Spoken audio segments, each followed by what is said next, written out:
All right, good afternoon, everyone. We would like to welcome you to our Fall 2020 Higher and Post-Secondary Education Applied Project poster session. Thank you all for being here. First, we'd like to, of course, welcome our presenters and our graduate students who will be sharing with you all shortly about some of the work that they've done over the last 15 weeks, although in many cases for many of our students, this represents a longer engagement with the topic, whether it's through their own professional careers or through practicum experiences. But what this culminating project will give you an opportunity to do is to learn a little bit more about the things that they've been able to research and gather data on and share findings related to critical and timely issues within higher and post-secondary education context. I should have started by saying my name is Kia McGuire. I'm an associate professor in the higher and post-secondary education program. My gender pronouns are he, him, and his. Um, and I would also like to acknowledge the ancestral homelands of the Acme, Atham, and Peepash peoples' lands, which we all are working from and learning on. And so I would like to start by simply sharing a little bit about the program and more importantly, where this project fits within that within students' learning experiences. And then I'll turn it over to my colleague, Dr. McIntyre, who will share a little bit more about the floor of the events for today. Again, our higher and post-secondary education program is an opportunity and a learning experience that's really geared to prepare professionals to work in a variety of contexts on college and university campuses. One of the things that has become a core identity of our program has been the process by which we help and work alongside students as they learn ways to gather data, analyze data, all in the service of improving higher education practice and policy wherever they may be located. And so this applied inquiry or applied project, that poster session that you see here today is a culmination of a 15-week exercise or experience. During the first 7.5 weeks, our students have an opportunity to design a project. Of course, these projects are oftentimes very ambitious, and over our 15 weeks, we are able to pare it down into something that is not only manageable, but that will be impactful with the data that they're able to gather. And then in this session B of the semester, students are able to carry out their research project. And we'll get a little bit towards this at the end of the session today when we give some thank yous, but you should know this represents not only the work of our students and the faculty who are in the classroom, but also a number of mentors who sign up to work with students along and help give feedback on their projects as they're being designed and carried out. So we look forward to you all engaging with our students today, asking them questions, learning about their research, and hopefully having a very invigorating conversation. So at this point, I'll turn it over to Dr. McIntyre, who will say a little bit more about how the rest of the afternoon will be spent. Thank you. Hi there. My name is Lisa McIntyre. I am an executive director in the University Provost Office at ASU and teach in the Master in Higher Ed program. The applied project is one of my favorite classes because, as Dr. McGuire said, this is about the topics that the students are most interested in. And so I always learn a lot about topics that I maybe don't get exposure to on a regular basis. So I hope all our guests have that same experience. Our students will be presenting in small breakout rooms of 3 to 4 folks. Dr. McGuire is going to put a link in the chat where you can find the Zoom breakout room link for the individual that you're here to support or the breakout room that you're most interested in. They are grouped by topics.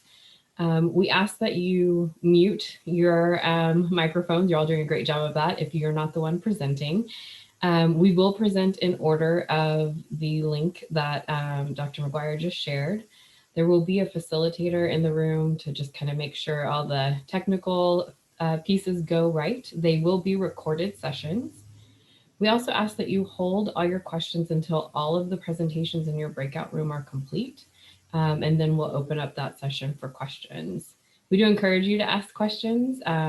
These folks are experts on this topic and have spent a lot of time and energy becoming experts. And so this is a great opportunity for them to answer any questions that you might have. Once all the presentations in your breakout room are complete, we ask you to come back to this main session room for us to wrap up the program. So with that, Dr. McGuire, anything I missed or you want to add before we break out? Nope, that's it. And please reach out to us for any questions that you might have. Dr. McIntyre and I will be moving from room to room. I see that I just got a message in the chat asking, can individuals move from room to room? Yes, as long as you're not a presenter. So all of our guests beyond the students are able to again move as you would like to bounce around to hear different topics of conversation and discussion. And so again, at this time, we'll give folks about 5 to 7 minutes to make your way over to your rooms. For our students who are on the call, again, look at the sheet as well so that you can go to the room that you will be in. And yeah, I think that's it for now. So thank you and welcome all again. Hi, everyone. My name is Dustin Walker, and let me get back to my starting slide. I'm sorry. Give me 1 minute. Thought it was there.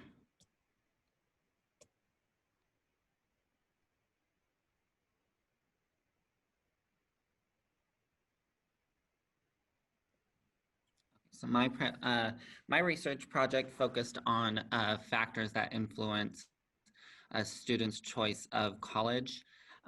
I come from a secondary education background. I'm with a K through 12 school district, and we focus a lot of our attention on the direction of our seniors, and we do a lot of studies related to institutions that they choose to apply for or are accepted into.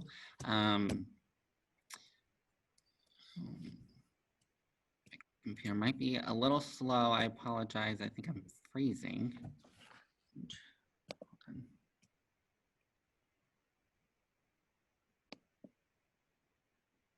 My research question explores external factors that may affect enrollment decisions with high school students specifically.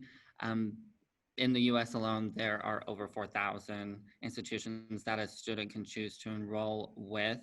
And there are specific factors that I wanted to explore, such as household income, parental influence, or race, ethnicity. Was college culture a factor that a student considered prior to enrolling, such as athletics, clubs, different organizations? Then proximity or location to an institution. A little background on me: I am an AZ native, graduated high school here, and chose to go to Arizona State University. So for me, location, it was convenient more than anything else. The purpose is to also explore educational equity when it comes to students applying for higher ed institutions. There have been barriers, historically, such as systematic poverty, overcoming racial barriers. Do low-income students know that they have the option to apply for a post-secondary institution outside of their home state? How do these external factors impact a student's choice in institution? And then to provide data to institutions' enrollment services, as they explore efforts to increase incoming freshmen. My methodology was a qualitative survey. I used Qualtrics. There were 13 questions involved in my questionnaire, and I received 10 responses. I had emailed a couple professors in the program. My participants are students in the higher and post-secondary education program. I specifically chose graduate students for this study because they've already attended institution as a first-year student. The link, while it was shared with professors in the program, my responses came from a Tuesday session that we had in the HED course, there were 10 responses. The video just kind of shows some of the data gathered from the Qualtrics survey.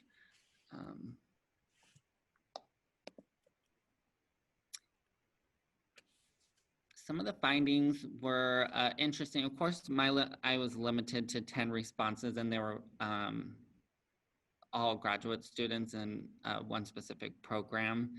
However, when comparing some of my demographic data to some of the questions about income, location, culture, some patterns kind of started to show themselves pretty clearly. Specifically when it came to post-secondary institutions in the same state as your high school. An interesting finding was that all minority identifying students that answered my questionnaire went to a post-secondary institution in the same state that they graduated high school from, while only my white identifying students, only 62%, went to an institution in the same state. With college culture, granted, going back to having 10 responses, we still had a couple patterns. One in particular was 100% of the students who went to, or who said that college culture was not important, also attended an institution in the same state that they graduated high school. And then annual income, that question gave a couple different options for the students, ranging from 0 up to 100,000. Another interesting finding was, again, all of my minority identifying students were in an income bracket of 35 to 75,000 a year. And they also, when I compared that to attending a post-secondary institution in the same state, again, those were my same students, while my white identifying students were the only ones who traveled outside of state for college. And they were also the only students who had an annual household income of 100,000 or more. And then when exploring parental and guardian influence, I asked the participants directly if they had, if they influenced their decision to go to college. Again, all of my minority identifying students said yes, and my white identifying students, 50% said no. Understanding some of this, the data and findings, specifically if we're looking at the lens of like an enrollment counselor or specialist, would be because the students said that parents definitely influence their decision to go to college. It would be interesting to incorporate the parent into the college discussion while their students are still in high school. Proximity was important to my participants, as more than half of them went to the same college that they graduated high school in the same state. And then college culture, 70% said that that was important. And so just increasing awareness of some of the things that your institution can offer to a student beyond academics. And then just exploring college choice awareness for minority students, because the participants, all of my minority identifying students went to an institution in the same state. What can out-of-state institutions do more to either bridge that gap through offering like financial incentives, scholarships to those students? And then high schools, most of my students did not have a mentor, or indicated that they did not have a mentor prior to enrolling in an institution. So just exploring counselors and programs that would offer guidance to incoming freshman students when they, when they're doing their applications. And like my district in particular, we don't offer that until our students are already seniors. and most of them start making up their mind as juniors. So, what can we do to increase our presence in a secondary, application? And that was it. If you have any questions, just let me know. Thank you so much. So thank you for that, Jordan.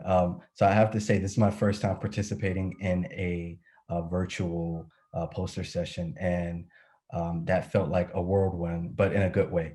So thank you all for your presentations. Both Dr. McIntyre and I had an opportunity to hop around from room to room. I'm actually going to stop talking and turn over to Dr. McIntyre, and I'll say a little bit more to close us out at the end.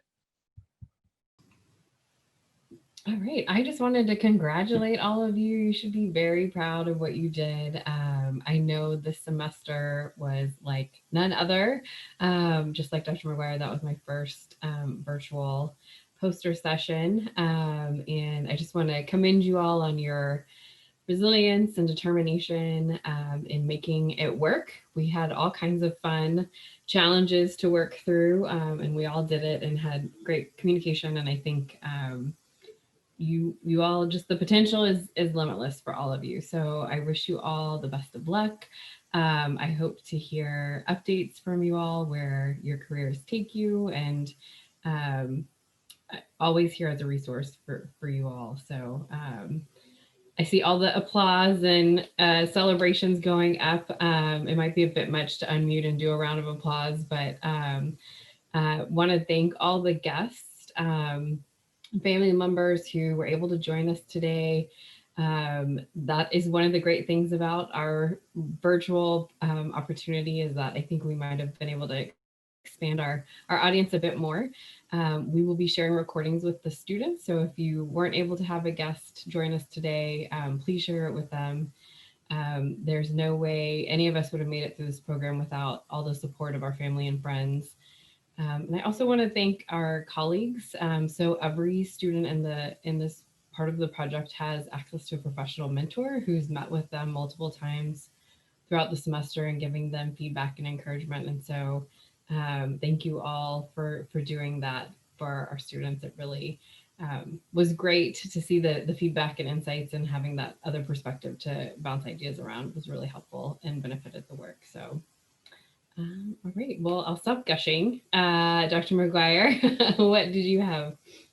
Yeah, so just one more thank you before we move on, which is to Jody and her team, who have handled all the logistical responsibilities for today, is setting up the virtual rooms, making sure that all the Zoom links work, and making sure that we have facilitators in each room. So thank you to Jody, Ashley, Pinnock, Liam, Caitlin, for your support and making sure that this program went off without any hiccups. So thank you all very much for making this easy for Dr. McIntyre and myself. I also would just like to echo Dr. McIntyre and thank our mentors. Usually we have like mentors and program instructors like raise their hand. I think there's a reaction to do that. So if you know how to raise your hand or put a thumbs up, maybe if you want to put a thumbs up, how about that? So that we can acknowledge all of our mentors and program faculty who teach and work alongside our students throughout the program. Your support is sincerely and deeply appreciated. As you all know, I think one of the biggest strengths of our program is that we have meaningful and long-lasting relationships with individuals who are educators and scholars working both at ASU, but also across the Valley, and sometimes as well as in other states. And so we appreciate the support that you provide, and the mentorship, and the learning that you, or the way that you help to expand the learning of our students in our program. So thank you very much for that. And most importantly, I want to say congratulations and thank you to our students. I'm sure it cannot go overstated, I think, how unique this semester has been. And you all continue to approach the project and your capstone experience with enthusiasm, with a level of dedication, a level of flexibility and creativity that I think I was just excited to see, and gave me also energy as I entered and worked with you all over the last 7.5 weeks. And so I know very few things feel like it's normal as far as celebrating things in this particular context. But we do hope that you will find time to honor this moment in some way, to reflect back on all of the hard work that you've accomplished over your time in the program, and that you are able to enjoy at least a moment of reprieve with family and friends and colleagues, because what you have accomplished, not only today and throughout the semester, but over the program, is definitely worth celebrating. And it has been our pleasure to be on this journey alongside of you. So there's just two more things before we wrap up. So first one is kind of an announcement of sorts, which is at the very end, we'll ask all mentors, program faculty, and students to stay on the call so that we can take a photo. We may have to take multiple photos. I actually don't know how this works, taking photos in Zoom, but Jody will be here to assist us with that. Um, and also every semester during the capstone experience, we have an opportunity to recognize a student, one of your colleagues and peers, who is nominated by program faculty, as a recognition for their achievement and contributions, both inside and outside of the classroom, to the higher and post-secondary education program. And so this year we'll have an opportunity to do the same. And what I'm going to do is just share very briefly what one nominator said about this particular student, before I announce who the student is. And again, we and Lindsay, Dr. Dipple, who was on the call, normally does this part and does it much more eloquently than I do as I fumble through this process. But it's really an opportunity for us to recognize a peer who has made significant contributions, who has also impressed upon faculty with their dedication, not simply in this course, but throughout the program, and is therefore worthy of the nomination. We usually will hand you a piece of paper, or a certificate of an award, framed. We will have to connect after this in order to pass that along to you. But one nominator said about this student, that this student is extremely engaged. They also demonstrate a high level of intellectual curiosity, and they also not only work well with students, but embrace collaboration, and that this student in particular deserves recognition for their outstanding contributions that they made to the learning environment within and across classrooms. And so without further ado, that student is Dakota Weber. So let's give Dakota a round of applause. And also, Dakota, congratulations. I know you didn't know this was happening. You and I can connect after to make sure that you get your certificate and award. But again, congratulations, and for an award that's well deserved. Okay. Yes, you're welcome. You're welcome. All right. So we're going to stop there. Again, thank you for everyone who came and visited with us. We'll ask for the students and program faculty and mentors to stay on so that we can get one picture, and we'll share that out with everyone as well.